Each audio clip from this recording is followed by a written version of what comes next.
Today on Behind the Gate, we're joined by Stephanie Garza, founder of Pup Pup and Away in San Antonio. Stephanie built a daycare, boarding, and training business around one clear idea: pet care with a behavioral edge. Now, that's more than just a tagline, it's a standard for how every dog is read, taught, and cared for. We'll dig into what that looks like behind the scenes, the structure it takes to deliver truly enrichment based care, the toll that model can take on a small team, and where automation might quietly protect the heart of the work. Welcome, Stephanie. Please introduce yourself and the work that you do with Pup Pup and Away. My name is Stephanie Garza. I'm a certified dog trainer, canine behaviorist, and canine nutritionist in San Antonio, Texas. I own and operate what we call Pup Pup and Away. So we're a doggy boarding facility. We do training, we do socialization. And the reason why I say socialization and not daycare is because we offer socialization in many different ways because not every dog is truly fitted for traditional group, like big group daycare. So we have a few different options when it comes to socialization stuff. Hmm. What did you see missing in San Antonio's pet care scene that made you start Pup Pup and Away? Yeah, that question kind of also just comes along with my experience as well. I thought I wanted to be a veterinarian, and I went to A&M, which is like one of the best places to go in Texas for vet school. Quickly found out that I'm not good at Oh, chemistry, no. and that was just not going to work out. So along the lines, I worked at different vet clinics, different boarding facilities, just kind of found the hospitality aspect of the pet care industry and learned a lot. And what I found was many of these places were doing it on a larger scale, which is great for business. Life took me to Houston for a little bit, and I was working for a place that was a doggy daycare as well as a training center. And at first, people would always ask, "What about being a dog trainer?" I was like, "I don't want to be a dog trainer." It was a very male dominant industry.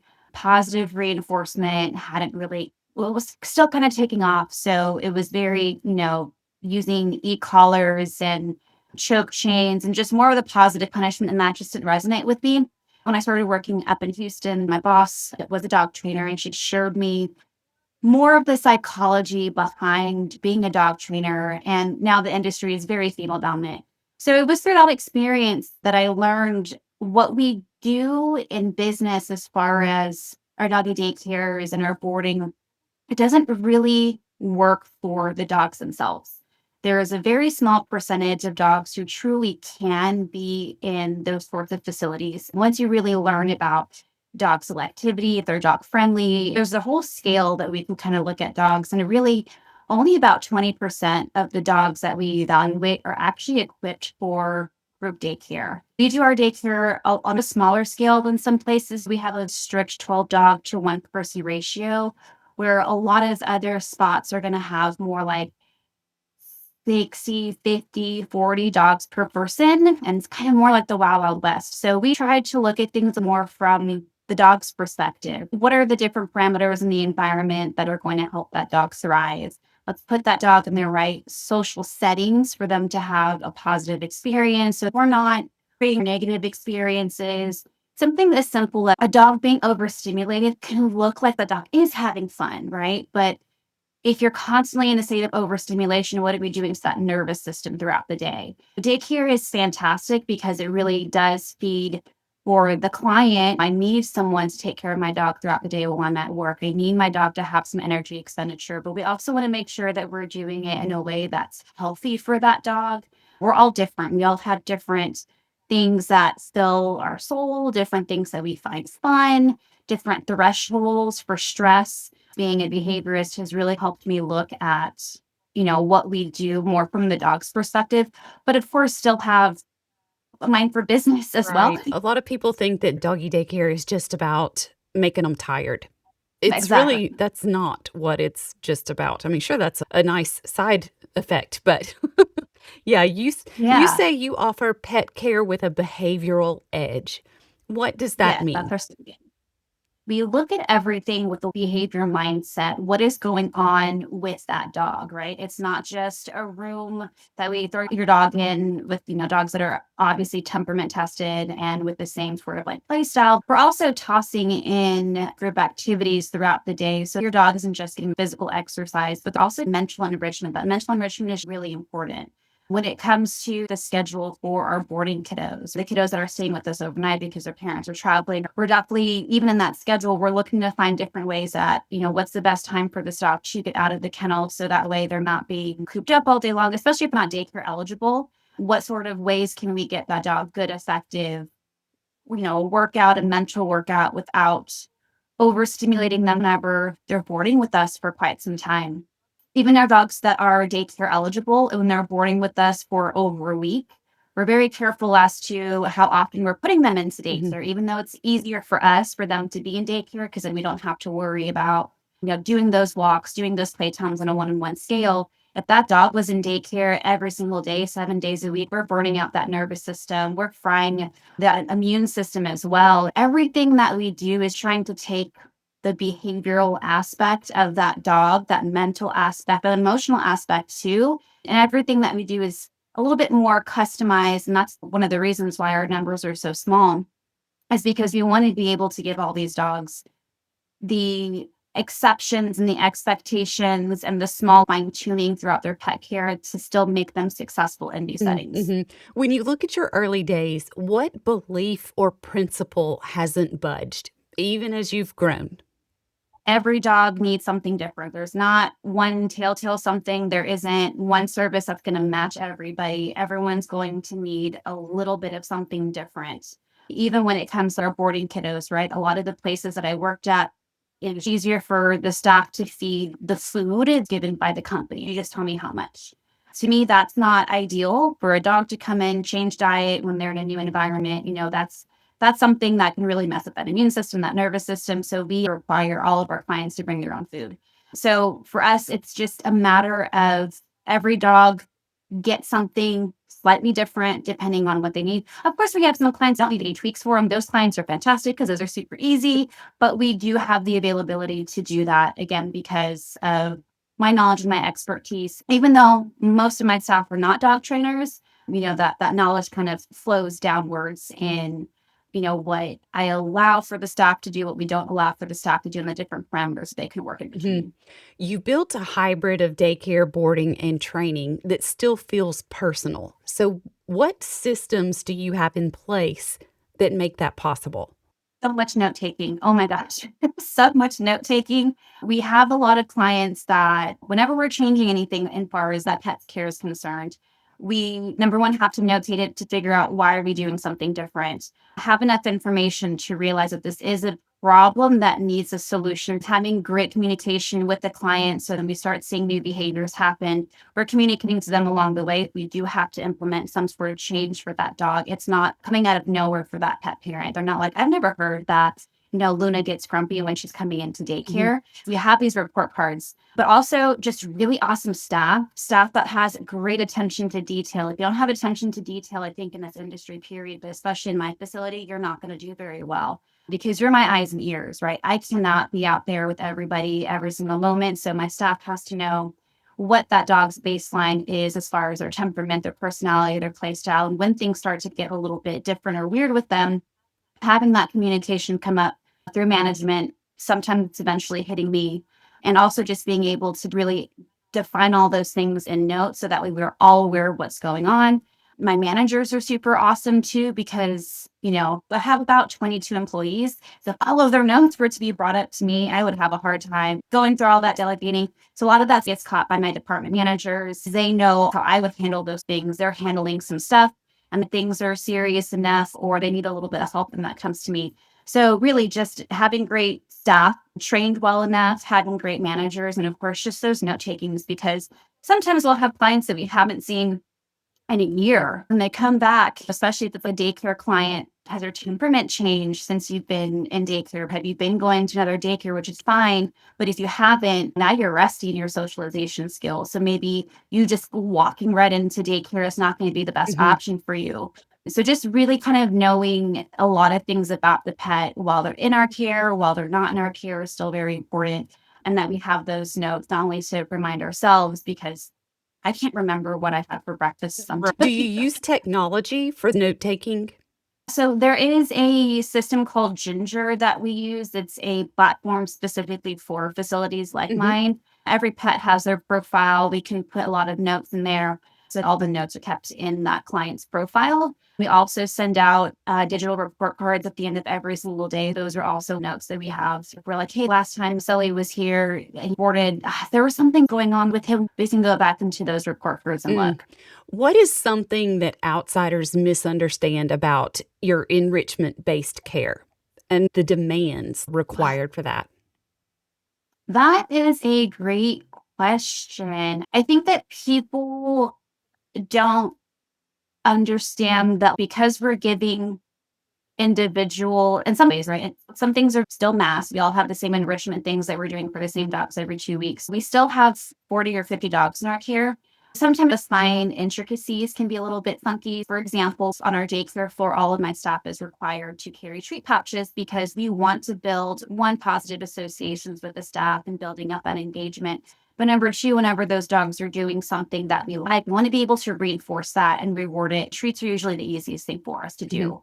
But we have a lot of clients who maybe their dog needs to be on a specific sort of diet, and that's fine. We can accommodate that need. But if I have a client who's just like, I just would like for my dog to have something else as far as these treats, I'm like, look, I am happy to, make accommodations as much as we can, but there has to be more of a need for it instead of just a want. Because when we're treating 12 dogs in our group, and pulling from a treat pouch, and I have 6 different dogs and 6 different treats, that can be a little bit tricky. We can accommodate 1 to 2 of them per day, especially if there's that need there. But I think sometimes people forget we're also kids daycare. We've got a lot of dogs. Everyone has a little bit of something. So sometimes it can get hard to maintain some of those small details per. Mhm. What kind of cases test your patience or your structure the most? Is it fearful dogs' reactivity or anxious owners? I think it's for the owners, really, because we have a tendency to project our feelings onto our dogs. Yes. People want their dogs to act a certain way to enjoy certain things, but that dog just really does not like to do those certain things. So, we have some clients who their dogs haven't socialized in 4, 5, 6 years, and they're just now entering into a socialization program as an older adult. I like to tell people daycare is kind of like the club. This is what you do when you're in college, when you just graduated, maybe like you're still having fun and exploring things. Me, I'm 36. I prefer for my weekends to be spent like at home, maybe with a glass of wine on the back porch with my dogs. And college, yes, I was in the club, right? And so I think when people are like not understanding that, hey, your dog doesn't enjoy the scene anymore, they might get offended. Culture has definitely normalized a good dog needs to go to daycare or a good dog can go to daycare. And if your dog is not well suited for daycare, then they must be a bad dog, Mhm. right? So it's a lot of parental conversations of like, your dog's not a bad dog. Sometimes they just need a little bit more time to warm up. We're very honest. We will truly say, your dog does fine. They're not dying, but they truly hate it. Here's some pictures to show you, like, they're just sitting in a corner. Mhm. Sometimes, depending on the dog, if they are aggressive, anxious, that's when we're like, absolutely not. Mhm. When it's a dog that might be chilling, they're not having a nervous breakdown or anything like that, we'll tell the pet parent, your dog does not like it, but technically they might get used to it. Sometimes people have a hard time understanding that just because your dog is not suited for daycare, it doesn't mean they're a bad dog. It just means that this is not, their scene, which is why we have some of those other socialization programs. People can sometimes be offended when we tell them this group dog daycare is not really the best place for your dog, but here's a different one Mhm. instead. People can think we're putting them in a special ed class. And I'm like, not at all. This is just where your dog is going to thrive more and have that trust with Mhm. me. So I think it's people who have a very specific idea of what a good dog is or what their dog is supposed to be doing.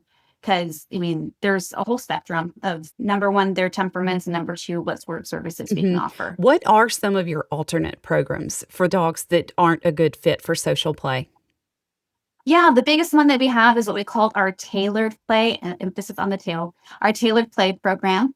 And this is a program for dogs who are social, but for whatever reason don't do well in that bigger group setting. Most of these dogs might overstimulate once they're around too many dogs, and too many might be 3 or 4 dogs for that Hmm. specific dog. We have dogs that love to play, so they're dog friendly, but their play style is up to 3 notches above the safety line for what daycare can be. So this dog might need more play management.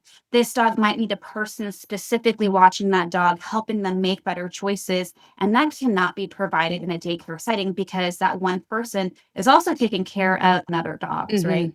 Or we have some kiddos in there who have some health issues. One kiddo in particular has a heart issue, so he can't have a lot of cardiovascular exercise. He needs a lot of breaks. So in the tailored play program, we offer specific, shorter, smaller, curated play sessions. We keep a profile of every single dog that's in that program, things that they like to do as far as fun. So whether they love the flirt pool, they love water, they love toys, they absolutely hate the pool, whatever it might Hmm. be. And then we also keep a profile of the types of dogs that this dog loves to play with. This dog loves young female dogs with who love to chase, things like that. And then we keep a list of the dogs that we have, not only in that program, but in our daycare program that could possibly fit that profile. So when that dog stay to be with us, they have at least 4 20-minute sessions curated specifically for them. Each one of those can look a little bit different. If I have my dog really loves food puzzle toys. Maybe we'll spend one of those or at least half of that first session doing a little bit of food enrichment. And then the second half of that session, maybe just like a chill walk or something like that. And that second session will be with a buddy that he really loves. So every single one of those can look a little bit different. But this really rounds out that dog to still have fun with dogs if they are eligible for that, because some dogs are not Hmm. eligible for Hmm. that. Activities that fuel that soul, fuel that bucket, make them have fun, just feel good things. They get people exercise or people interaction there as well. And we're not overstimulating them to the point of injury or mental injury as well. We're kind of soothing the nervous system in between those play sessions. It has definitely taken off a little bit more than my daycare, to be honest. And I think a little bit of that too is because every for one tech can only have up to 5 dogs because again we're giving that individualized play, whereas in daycare I have one tech that can do up to 12 dogs. Hmm. So the availability for that program is a little bit more limited as far as how many techs can we have in there per day. Plus we're finding that many more dogs are just better suited for that Hmm. structure, that really big structure versus our daycare is still structured, but some dogs need a lot Yeah. more. What part of the business is running beautifully right now, and what part keeps you up at night? Running beautifully. That's a really hard one to mention because we honestly just moved to a bigger location almost a year ago. November 4th of 2024, we moved. At the old location, we were cruising, feeling nice, feeling good. Things were easy. We had the systems figured out. We moved. Number one, do we have to figure out cleaning all over again, new schedules for all of that? So I feel like the thing that's working the most is we're just now getting the hang Hmm. of all of that stuff. Plus, moving into a bigger location, we were able to expand some services, which was great. So I think we're just now getting comfortable again, which is quite nice. I don't think that there's ever really been one moment that I was like, everything's great, everything's awesome. It's all just working out on its own. I will say that I think we finally finished hiring enough people to be in this location. And I think that was, it took us a year to get there pretty much. But I would say finding the staff finally, the right staff and the right number Hmm. of staff to be Hmm. here. What did you have to change operationally when you moved into this bigger facility? Yeah, there was a lot of movement around the building before everything was in a smaller area. Now things are a bit more spread out. Each department has its own place for the dogs to be housed, which is great, but there's also a lot more walking back and forth Mhm. simply because the location is just a lot bigger. Because of that, timing kind of changed a little bit, even though it takes you an extra 2 minutes to walk from the kennel to the play yard.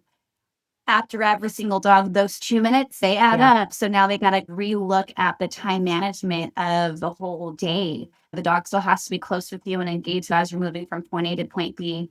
Now that we have more space, a lot of our cleaning protocols change. We still use a lot of the same cleaning chemicals, but now we're finding that tailored play has its own section for its crates and kennels.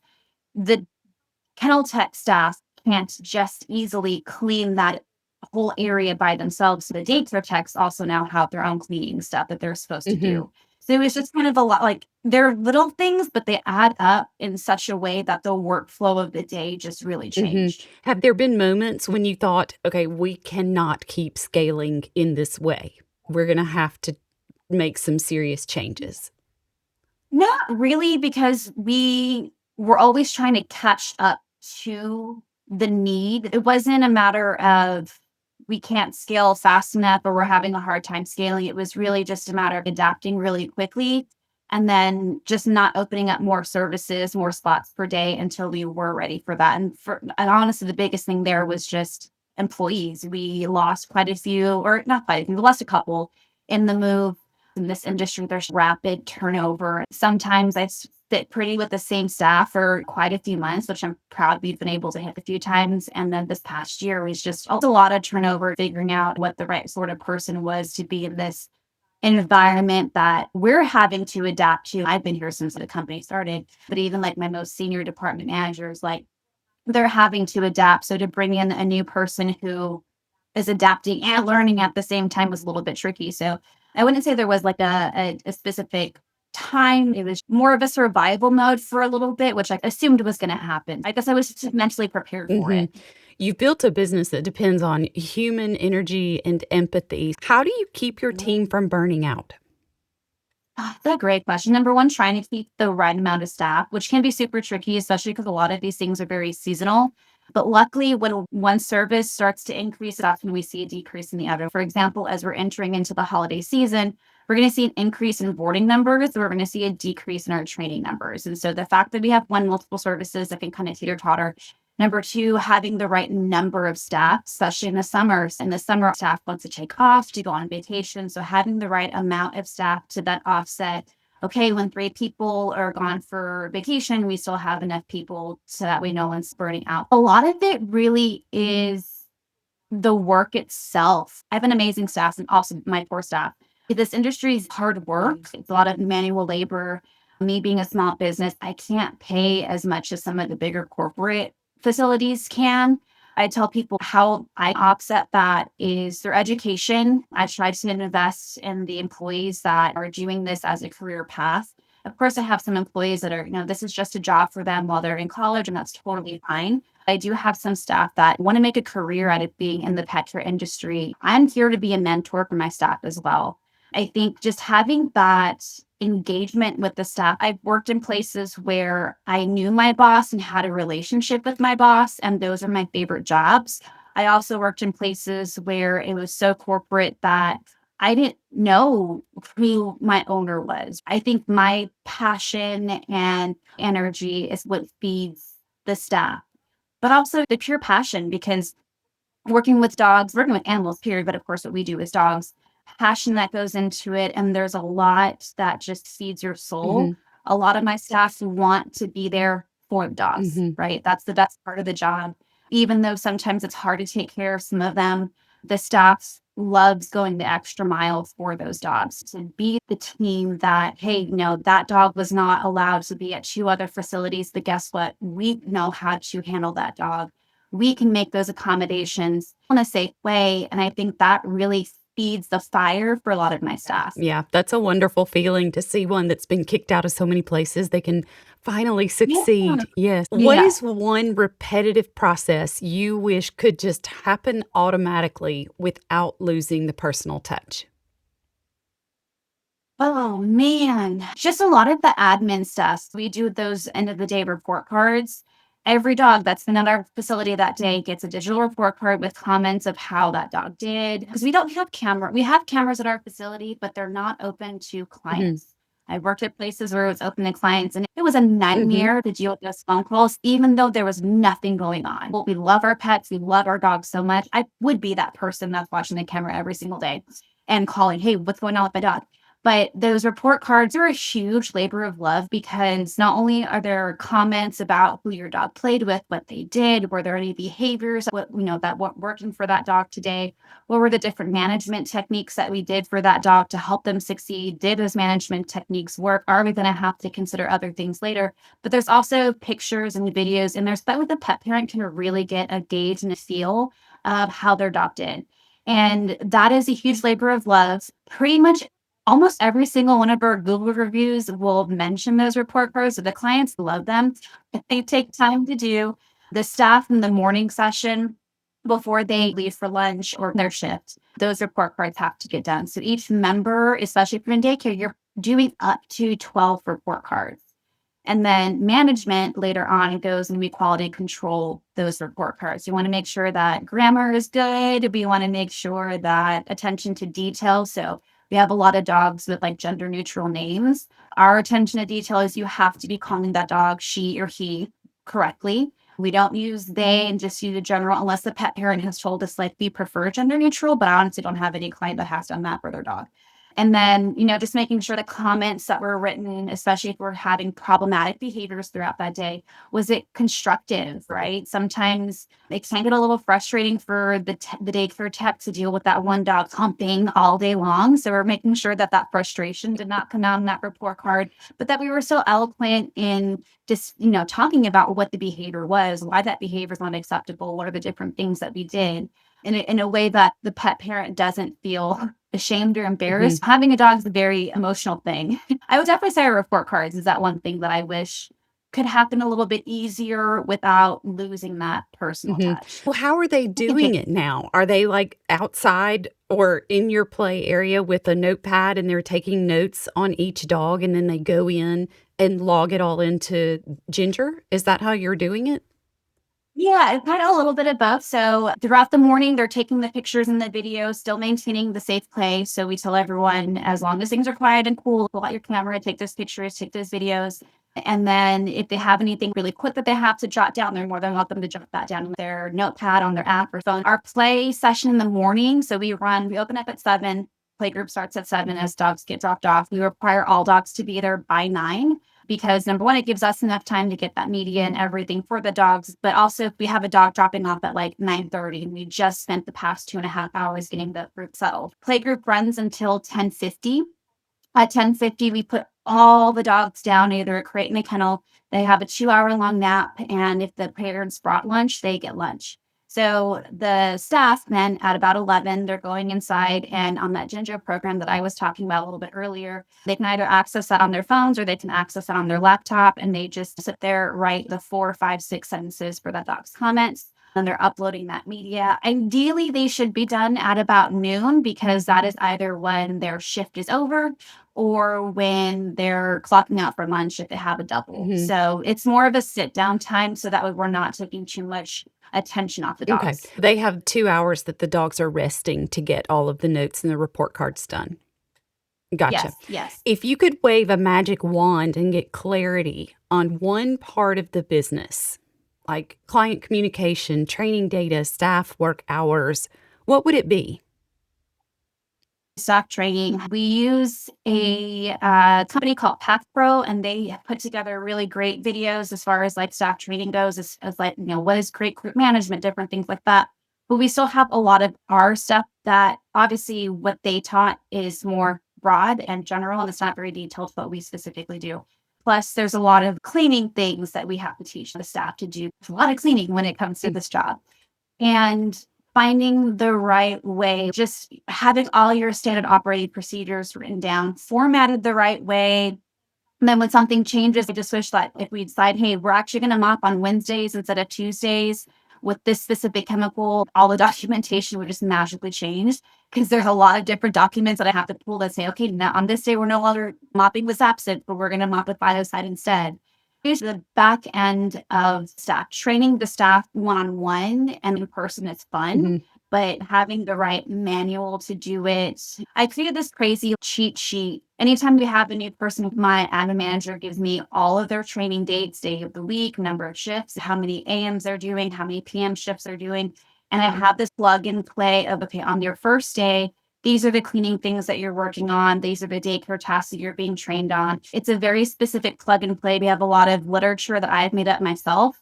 What are our policies? What is our heat protocol? What are all the general policies you can and cannot do? All of those things are assignments that the trainees have throughout their training Mhm. sessions. I'm sure they've reviewed all of them. I created quizzes on every single one of them. It's fun for me to do, but it's also very time consuming. But I have 15 million other things Yes. that need to be done as well. Yeah. So having that admin process be done, if I could just think it and it would be in reality, that'd be so much easier. When you think about the next few years, what's the version of Pup Pup and Away that you'd love to wake up to? It's a more polished version physically and also in our day-to-day work. We just moved into this facility a year ago. The building's functional, but she's not pretty. We have, it's pretty much like a tin warehouse. It used to be a lumber yard. It used to be a car body shop. Like, it wasn't really meant to be an indoor facility. Mm. When we moved in, I paid a pretty penny to get insulation and AC installed, but I didn't have enough pretty pennies to put up drywall. Eventually, drywall would be up. It's a very exposed, ugly. I think it's very ugly, but everyone's like, it's fine. And maybe they're It's just lying to me, or industrial. maybe I'm just like the worst. It's very industrial. So, number one, a more physically polished facility, but number two, a more well-oiled machine, taking on more clients per day, getting able to just understand what this facility's seasonality Mhm. is, because even just changing from one location to another in the same city, we're in a different area code. We lost a lot of clients because we moved far away from some of them, but we gained a lot of clients because we moved closer to one of the more wealthy zip codes in San Antonio. Mhm. Not adjusting so much, I think, is what I'm looking forward Do to. you see room for AI automation in your business?